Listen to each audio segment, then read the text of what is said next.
Doesn't get any better than this, except this is pretty great. Three-time Super Bowl champion, former head coach, Ring of Honor member of both the Giants and the Jags, 1996 NFL Coach of the Year. Doesn't get better than this, Coach Coughlin. How are you?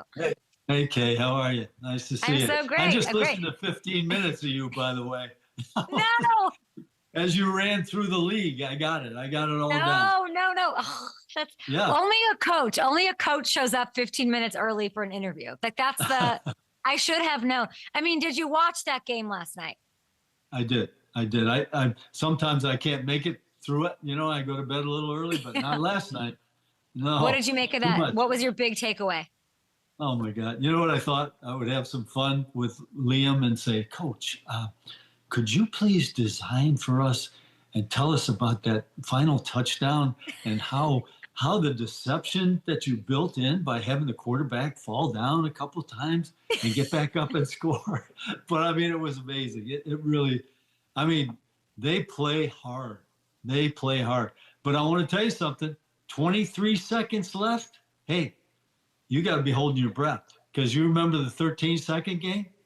Mm-hmm. Unbelievable. What happened on this pick six? It doesn't happen. What happened there? On the pick six? Yeah. Oh, well, to me, okay, this is just me. What do I know? It's an Andy Reid design, and you've already analyzed it. Why did he go to the first one? I don't believe he was supposed to go to the first one. He was supposed to go to the second one. But I don't like throwing inside from condensed formations. You know, if you think back to the Super Bowl win over the Patriot win over the Seattle Seahawks, you remember the tight formation? Mm-hmm. But that really doesn't identify as a tight formation. I just think he went to the first choice rather than the guy that had the star on, and I'm sure they'd be the first to tell you that today. But I heard you talking about Devin Lloyd. Yeah. And what a, you know, and I don't know this for a fact, but he was always an outstanding tackler. You know, the question was the coverage part of it, and he's in great shape, and it's made a tremendous difference. It looks like he's playing lighter, and he's made some really, really outstanding plays this year.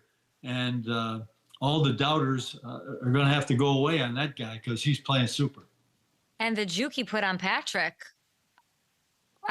amazing. I loved seeing it. I hope that people do start taking him a little bit more seriously. The producer that produced this interview, the one that pulled that bite that you saw, the clip, and that sort of put some questions together for you, he started our call at 5 a.m. this morning. His name's Cal Filson. He's a lifelong Patriots fan. And he said that he said, and he's very young, and he's like, I remember being a boy and crying myself to sleep after some of these what does that feel like? I mean, he literally was like, I remember taking my Giants jersey, my Patriots jersey, throwing it into the hamper, and my grandma saying, it's just a game. And look at the smile on your face. It's not just a game. That's the trick. It's not just a game. Yeah. You've won 3 Super Bowls, so accomplished, but maybe the most magical, special, impactful thing you've done is your work with the Tom Coughlin J Fund. 30 years, over $34 million raised to help families and kids who deal with something that we all face. And some not raised, Kay, spent. Actually, 4 families. Yes, in 30 years, we've helped over 6,700 families to the tune of over $34 million. And we now also have the Judy Coughlin Be the Light Award to, of course, honor your late wife. Lisa Sanders of the New York, New Jersey area, she was named the first ever recipient of that award. How have you watched the J Fund evolve? I know Eli's, I feel like, become more of a staple, more involved. Eli's been wonderful. He has been, as a player, okay, he's just been a wonderful source for us because so many of the kids identify with Eli and they want to be with him and they want him. And I'll tell you a quick story. What I used to do to introduce the rookie class to the J Fund Foundation. The J Fund Foundation our mission is to help families who have a child with cancer. And we do it financially, emotionally, and practically. Okay. What I would do as a coach was in the spring of the year, I would take the rookie class and they would go in the weight room and be prepared to put on a performance. And we would invite the J Fund families and kids to the Giant facility, and we would utilize the field house, the weight room, the training room, and we would, actually take the kids and tape them up. We'd take them in the weight room, and the players would, jump, use the boxes. They would bench, they would squat, they would demonstrate. We'd take them in the field house, and they would do drills. But it would introduce the younger players to the J Fund and see a little bit, put 2 and 2 together about serving those who are less fortunate. One particular Sunday blitz, Eli was going to meet this young boy by the name of Colin. Colin was a very, very sick boy. And he was going to come, his dad was going to bring him, and he would visit with his lifelong goal was to be with Eli Manning. So on this particular day, Colin gets very sick and they had to go to the hospital. And it's almost the end of the day, 5 o'clock in the afternoon, and Eli's been waiting for Colin, but Colin can't come that we know because he's sick. So Eli goes home. Well, lo and behold, about 5:15, carrying Colin comes his dad. His dad walks into the facility where we were. I get on the phone. I call Eli. He's home.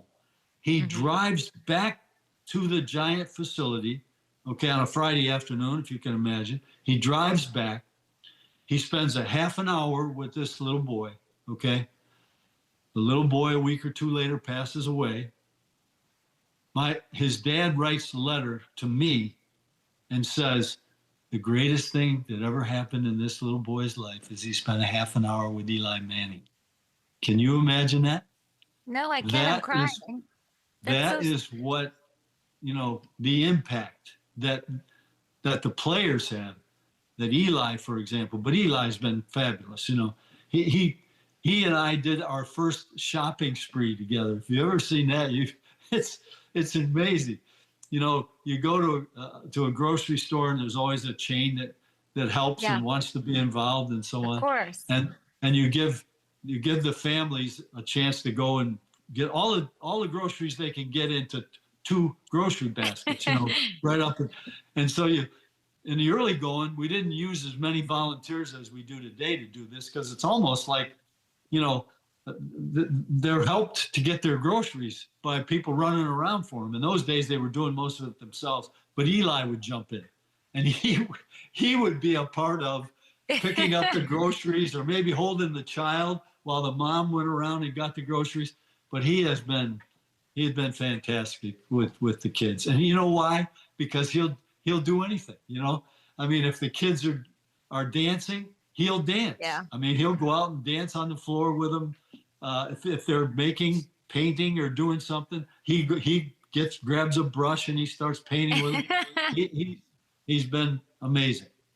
It is so near and dear, like it's so prevailing for you. Like you have such when you talk about it, it's just like you hit a different level, Tom, I have to say, and it's been consistent. The growth of it has been so amazing. And I will say and encourage it, and we have it on the screen right now. It's tcjfund.org/auction. The gala is happening. Not everyone can go, but everyone can help make an impact. And you can, there's a lot of things.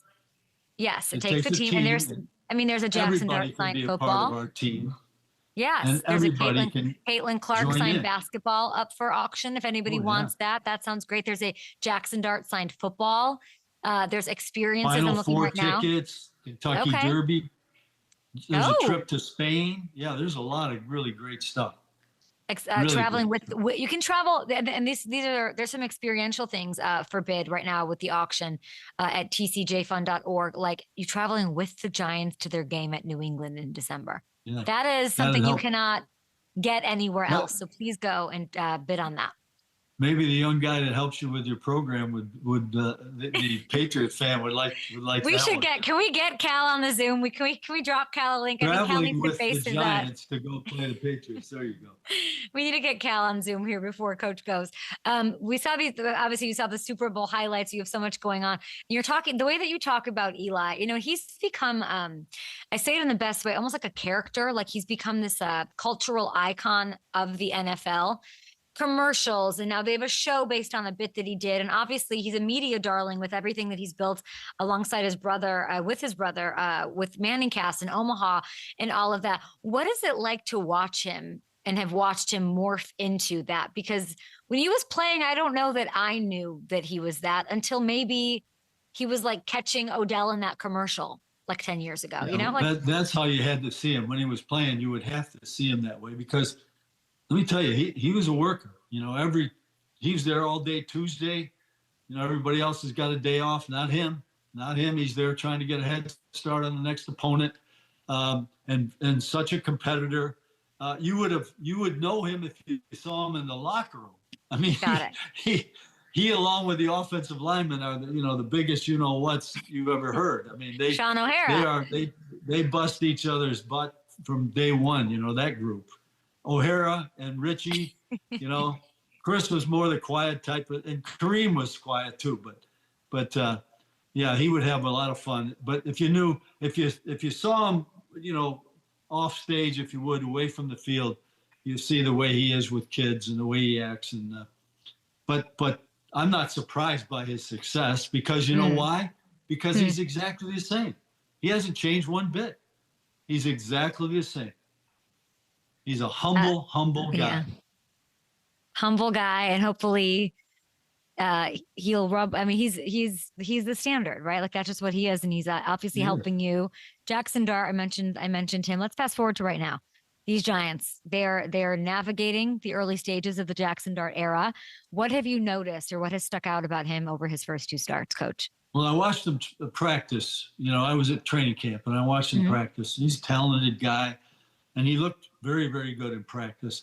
The thing that everyone must understand, okay, there is a learning curve with a rookie quarterback who's playing in the National Football League. And the reason is that every team is preparing for this rookie, and they're preparing in such a way that, something they've not seen.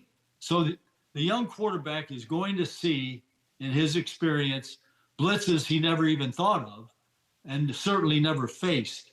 And because of that, you have to understand that it's very difficult. And the same thing would hold true for what Eli went through.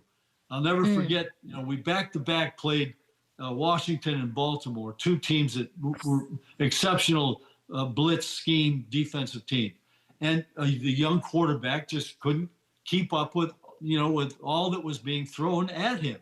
So, but the right individual, okay, grows with the experience and utilizes it because the proof is in what happened. We come, this is 2004, and Eli wins the last game of the year against the Cowboys. You remember that. He checks from a pass to a run, and we beat the Cowboys. And the next year, we win 11 games. So you go through it, but it pays off in the long run once you make that decision. But it also has a lot to do with the relationship you had and the impact you had on Eli and going through that similar period back in 2004. The Dable-Dart relationship very much still building. I know how Dable feels about him. I know how Dart feels about him. From what you saw at training camp this summer, what sort of is special about that pairing? Well, he's very athletic, and Brian has, as an offensive coordinator, had Josh Allen. He was around Brady. I made the mistake of saying I got 3. He looked at me and said, I have 5. So he's got 5 rings in his drawer. But that it's going to be ongoing, and it's a process because what you have to do, obviously, you have to teach, and you have to continuously grow with the young quarterback, exposing him and him learning from his own mistakes and his own experiences. And that's the process that I'm talking about. I can't let you go without talking about Daniel Jones, former Giant, of course. You know him well. You've watched him. What he's doing with these Colts, leading them. What Shane is doing. They're going after. They are the 1 seed, I believe, right now in the AFC. He's playing the best ball of his NFL career. Why? What is that? Well, what does that come down to? I'm not the only person saying it, but I'll say it from my own. I like this young man. He is a really, really good young man, and what he went through in New York, you wouldn't want for anybody. You wouldn't want that for your son, obviously. But it's so good for all of us who are, fans of this young player, that he's doing well. And he's having a good experience playing the game that he loves. And it's just, I've texted him and so on and so forth, which I know Really? Eli and he are very close. Yeah. Oh, yeah. And I'm just so happy for him and his family. I really am. What are you texting him, Coach? Just congratulations. So happy to see you playing well. So happy to see the look in your eye and the satisfaction and the comfort that he's going through by winning. Let's face it. Yeah. By having success and being a guy, the greatest thing that happens for a young quarterback that can happen is the running game. It's the running game, and I don't care whether you're a 12-year veteran or what. If you run the ball, you have so many better experiences for the quarterback because he throws basically when he wants to. The most difficult thing is when a young quarterback is taking the variety away from his game, like coming from behind with the clock running, which means that you've got to get there in a hurry, and everybody in the stadium knows what's going to happen. You're going to throw the ball, and that is most difficult for a young quarterback to overcome. And it doesn't. Yeah. You're all historians. What was Peyton his first year? 1-13 or something like that. Not great. It wasn't. But it takes time. It does take time. I will say the year that Saquon was healthy and DJ was healthy, that's a playoff situation. Like, that's what people forget, that they did end up going far with the Giants. Do you think that we gave up on Daniel too early in New York?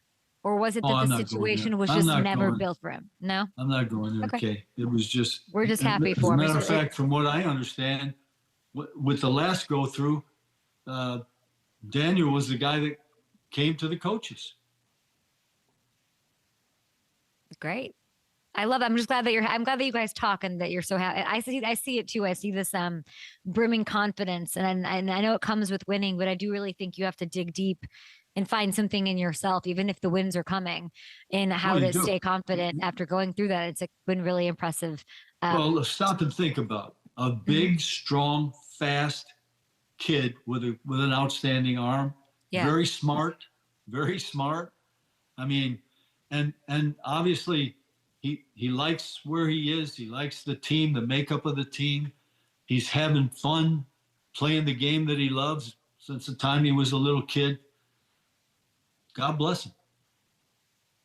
We, of course, love seeing that. We love getting, the Jags, all things are coming up, Coach Coughlin right now. So please go to tcjfund.org, put in those bids for some of those amazing silent auction items. Enjoy the gala. Is your suit, your tux all ready to go? I got the suit. I'm ready to go. Yeah. I'm ready to go. I love that. Coach, it'll be fun. Coach, am I going to get to ever call you? Tell me. Think of our honorees for a minute. Okay. Jimmy Pitaro. All right. Rick Pitino. Okay. Yep. Susan Mira McDonald. Those are our honorees. Strahan's going to drop in. So we'll have we'll look forward to a really fun evening. A perfect New York night, which we love, and hopefully it will make the impact that you've been making for years. Okay, listen, the Giants have been great to the J Fund. They really have. There isn't even any words to express. Without the Giants, the J Fund's impact in the New York, New Jersey area would not be possible. That's the only way I can say it. It's absolutely beautiful. I'm not going to bother you about the Hall of Fame because I'm sure you don't want to talk about it. Is there such a thing as a Hall of Fame? What are you talking about? I would like you to be in the Hall of Fame, and it doesn't really make sense to me. And what's going on with you in the Hall of Fame, Coach? What's going on? I have not even make a comment on that stuff. I know, but I feel like that's what needs to happen. I feel like we need to start making comments because that's a little bit how it works. Don't you know, Coach? Oh I know. I've gotten a little bit of information about how it works. Believe me. Oh, I feel okay. Well, just in case anybody wants to chew on this on the internet today, Coach is not saying this. I will. If we just sort of take a look at your resume here, which is unbelievable in and of itself, and all the things that you were able to accomplish. I'm just going to leave this here. And yeah, I think this leaves no doubt in my mind, this resume, and it's absolutely insane. I'll ask you this then before you go, because another guy who should be considered for Canton that you might want to comment on is Coach Spags, right? When all is said and done, they don't recognize coordinators as a category. Hopefully he gets in. Do you, at some point, do you think he leaves and becomes a head coach? He's been a head coach. I'm sure that the competitive juices would send him that way if, in fact, he wanted to do that. Mm-hmm. Let me just tell you this. I hired Spags as my defensive coordinator, prior to the 2007 season. And Andy Reid, he was a linebacker coach for the Philadelphia Eagles, right down the road in the division, the hated Philadelphia Eagles. And Andy allowed Spags to come and interview. And I had a connection with Spags. It was an interesting thing, and I wasn't even aware of this at the time. But Spags worked for Jack Bicknell over in Europe, okay, in that league. I worked for Jack Bicknell as an assistant at Boston College when, I had the honor of coaching Doug Flutie. So I knew there was this thing there, okay? So I hired Steve, and Steve, they flashed it last night. You saw it, Kay. They flashed it last night. Steve is the defensive coordinator with the most Super Bowl wins in the history of the NFL. He's got 4 rings. And it's a tremendous tribute, not only to the fact that the quality of the man he is. I used to have to race Spags to get in the weight room at 5 o'clock in the morning because he was trying to beat me in there, and I was trying to. If I got in there, I played Sinatra. If he got in there, he played somebody else, some other form of music. Who was he playing? I don't know. I can't remember. I like the Sinatra. Yeah. Yeah. But So the competitive juices. Spags is a great human being now. He really is. He really is. I remember my first job in the business was working in St. Louis when he was there. Oh yeah. And he and I don't know anything, and he and Maria were so kind. She's the and best. She's the best. He's the best, and took care of people and invited. They opened their home, and they wanted to make an impact in the community right away. It was absolutely beautiful. Because I will never forget those moments of his openness, kindness, while navigating a really tough adversarial landscape for himself. Truly. Yeah. Oh no. Yeah. It was tough because there wasn't Coach. much there. I'll see you in the Hall of Fame. I'm just going to start making the case for you since you're not gonna, and that is how it works. So I'm going to, Eli and I'll get this over the line. Okay. Thank you. We appreciate you. Enjoy yourself. Thank you for everything you do with the J Front. We will get all this information out. Thank you for your time. You're a legend. Thank you. Enjoyed it very much. We will. Thank you. We appreciate you. We'll be back after this.